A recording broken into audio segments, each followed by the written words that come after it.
Assalamualaikum warahmatullahi wabarakatuh. Salam olahraga. Kembali lagi dengan saya Yogi Prasetyo. Apa kabar anak-anak semua? Kali ini kita akan mempelajari pola penyerangan dan pertahanan dalam bulu tangkis. Tapi sebelum kita belajar olahraga, alangkah baiknya kita berdoa dahulu. Lalu kita diberi keselamatan oleh Allah Subhanahu wa Ta'ala. Mulai. Selesai. Kali ini kita siapkan alat dan bahannya untuk kita berpraktek ya. Tuh, untuk kita siapkan lapangan bulu tangkis, shuttlecock, raket, dan net atau jaring. Nah, sebelum kita bermain bulu tangkis, alangkah baiknya kita belajar atau mempelajari ukuran lapangan bulu tangkisnya tersebut ya. Untuk lapangan bulu tangkis persegi panjang ya. Untuk panjang lapangan 13,40 meter, lebar lapangan 6,10 meter, jarak garis servis depan dan garis net 1,98 meter, jarak garis servis belakang atau untuk permainan ganda dari garis belakang lapangan 0,7 meter. Kemudian jarak garis samping permainan tunggal dari garis pinggir lapangan 0,46 meter, tinggi tiang net 1,55 meter, untuk tinggi net 1,52. Nah, itu ukuran lapangan bulu tangkis. Sebagaimana telah kita ketahui bahwa setiap olahraga memiliki pola permainan, itu taktik dan strategi. Nah, hari ini kita pelajari pola penyerangan dan pertahanan. Begitupun dengan permainan bulu tangkis. Banyak pola yang harus kita pelajari agar menjadi pemain profesional. Dalam pola permainan bulu tangkis terdapat taktik dan strategi yang harus dikuasai. Apa komponennya? Komponennya yaitu dua istilah tidak boleh dipisahkan karena menjadi jurus dalam pola permainan kita saat di lapangan, itu taktik dan strategi. Taktik adalah salah satu bagian dari pelaksanaan strategi. Nah, dan seorang pemain bulu tangkis harus memiliki penguasaan taktik dan strategi untuk mengalahkan lawan. Nah, kali ini kita akan pembahasan pola penyerangan bulu tangkis. Pola yang sering digunakan dalam teknik penyerangan bulu tangkis adalah 1. Pukulan drop shot. Yang kedua, netting. Yang ketiga, pukulan servis. Yang keempat, pukulan smash. Ya, pukulan drop shot yang biasa teman-teman ketika bermain bulu tangkis itu pukulan yang di depan net. Untuk netting, bulu yang menggelincir di net.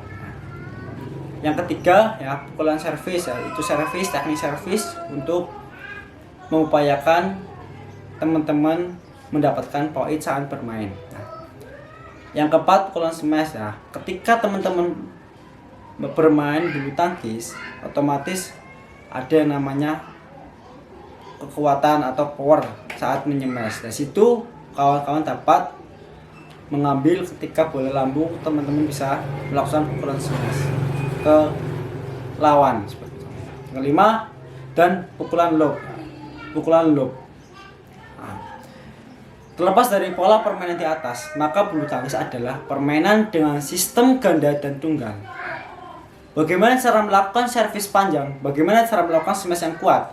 Kita bahas pola permainan dalam teknik penyerangan untuk permainan ganda dan tunggal. Ini kita bahas permainan ganda. Permainan bulu tangkis yang dinamakan ganda adalah permainan yang dilakukan oleh pemain 2 lawan 2. Agar permainan berjalan lancar dan membuat hasil, maka kepercayaan terhadap kemampuan setiap teman adalah modal utama. Pemain bulu tangkis yang bermain ganda tidak hanya skill kemampuannya saja, akan tetapi semangat bekerja dan menyemangati kawan adalah taktik yang harus dikuasai dan ditingkatkan juga. Kalau seandainya taktik dan strategi dalam bermain ganda sudah Anda kuasai, maka kemenangan dalam setiap pertandingan kita adalah genggaman bersama. Inilah taktik atau pola penyerangan yang dilakukan pemain ganda agar bermain baik. 1. Pukulan servis. Sebagaimanapun, pukulan servis itu adalah pemula permainan dalam olahraga bulu tangkis.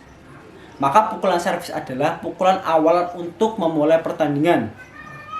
Servis yang baik adalah servis yang dapat mengacau strategi lawan dan membuat posisi mereka berantakan, agar Anda dapat mematikan lawan dengan servis yang Anda lakukan. 2. Pukulan drift atau mendarat. Pukulan drift adalah pukulan yang sering digunakan oleh pemain bulu tangkis. Pukulan drift membuat lawan tidak sempat menyerang kembali. Cara melakukan pukulan drift adalah ambil bola dan pukullah dari arah samping badan dengan ketinggian pinggang. Pukulan drift bisa kita lakukan dengan cara backhand atau forehand. Pukulan lob atau tinggi. Untuk bisa melakukan pukulan lob atau tinggi, maka kita harus melambungkan dan menjauhkan kok tersebut ke belakang lawan. Pukulan lob bisa dilakukan baik dari bawah ataupun dari atas. Artinya, memang kita tetap di satu tempat. Dalam pola pertahanan dan penyerangan, pukulan lob atau tinggi sangat berpengaruh dan sangat penting. Ada 2 cara untuk melakukan pukulan lob. Yang pertama bisa dilakukan dengan underhand dan overhead lob. Terus pukulan smash. Cara melakukan pukulan smash adalah dengan melakukan pukulan sekeras-kerasnya dengan cepat ke arah bawah lapangan lawan. Contohnya, pukulan smash sambukan atau flick smash, pukulan smash potong, pukulan smash penuh, pukulan backhand, dan pukulan smash melingkar. Yang kelima, pukulan drop shot. Pukulan ini adalah pukulan yang unik di mana dipukul dengan tepat melampaui net dan langsung jatuh ke sisi lapangan lawan. Pukulan drop shot adalah pukulan yang menjatuhkan shuttlecock melewati net dan ia jatuh di dekat net. Kali ini, agar membuat lawan tidak bisa mengejar shuttlecock tersebut atau tidak bisa membalikan shuttlecock itu. Yang keenam, itu netting. Pukulan netting adalah pukulan yang dilakukan oleh seorang pemain ketika di dekat net dengan halus tapi akurat masuk ke lapangan lawan. Netting dilakukan oleh pemain agar lawan kesusahan mengembalikan shuttlecock karena shuttlecock jatuh di depan atau di dekat net. Yang ketujuh, return smash.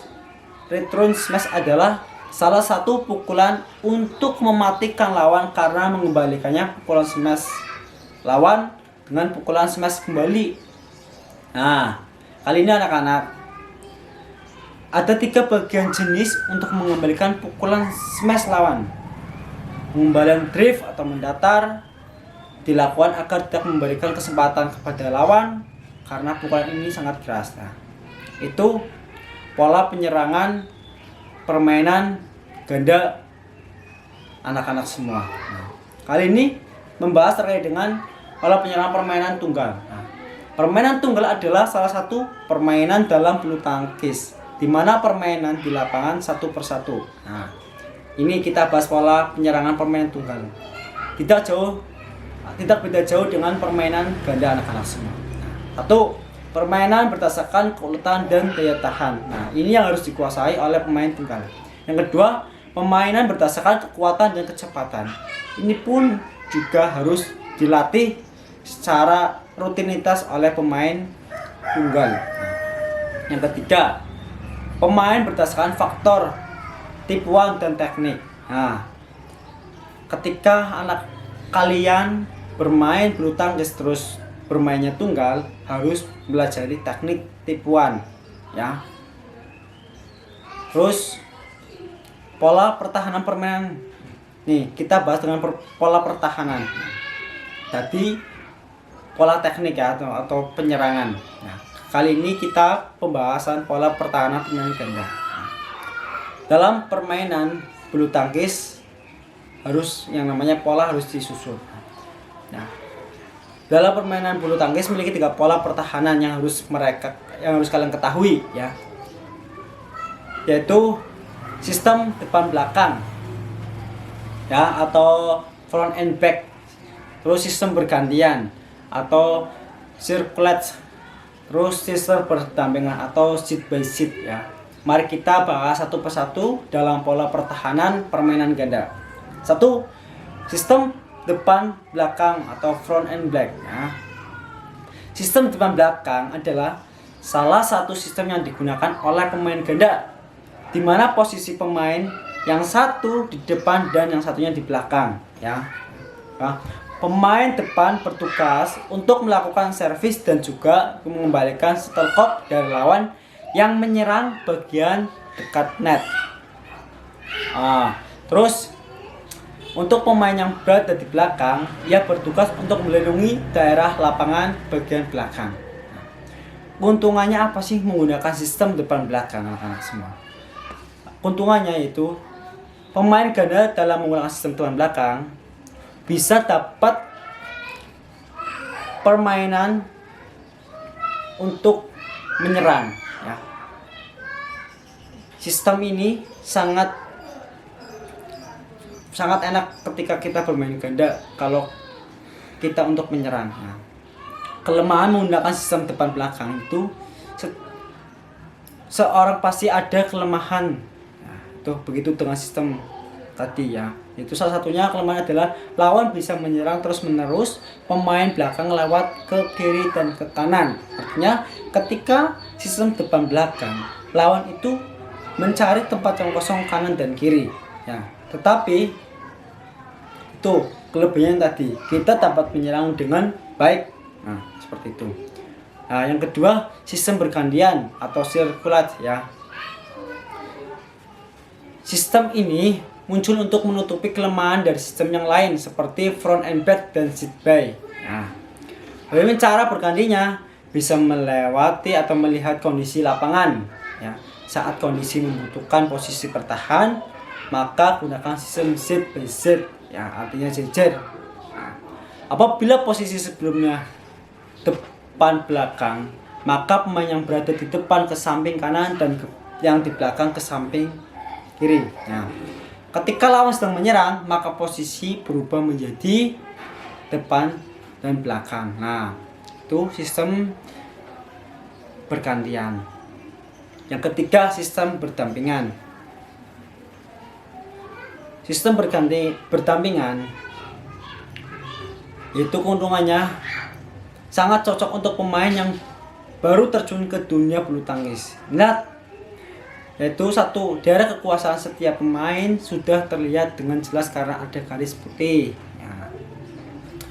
Dengan adanya garis putih untuk membatasi setiap daerah lapangan ya, bisa lebih hati-hati untuk menghindari kesalahan dalam bermain, seperti patahnya raket pemain dan salah pukul. Yang kedua, sistem sit by sit mempunyai formasi pertahanan yang baik ketika lawan hendak melakukan smash. Ketika ini sukar untuk ditembus oleh lawan. Nah, kekurangannya lawan yang cerdas akan terus-menerus menyerang pemain yang lemah.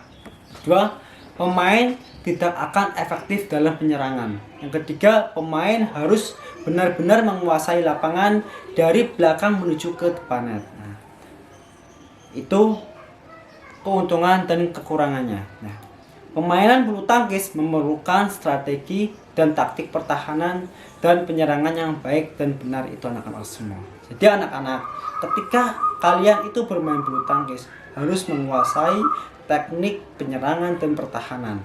Dan jangan lupa ketika itu harus fondasi dengan teknik-teknik dasar ya. Nanti karena ini bukan babnya untuk pembahasan teknik dasar, kemarin sudah dibahas untuk teknik dasar ya.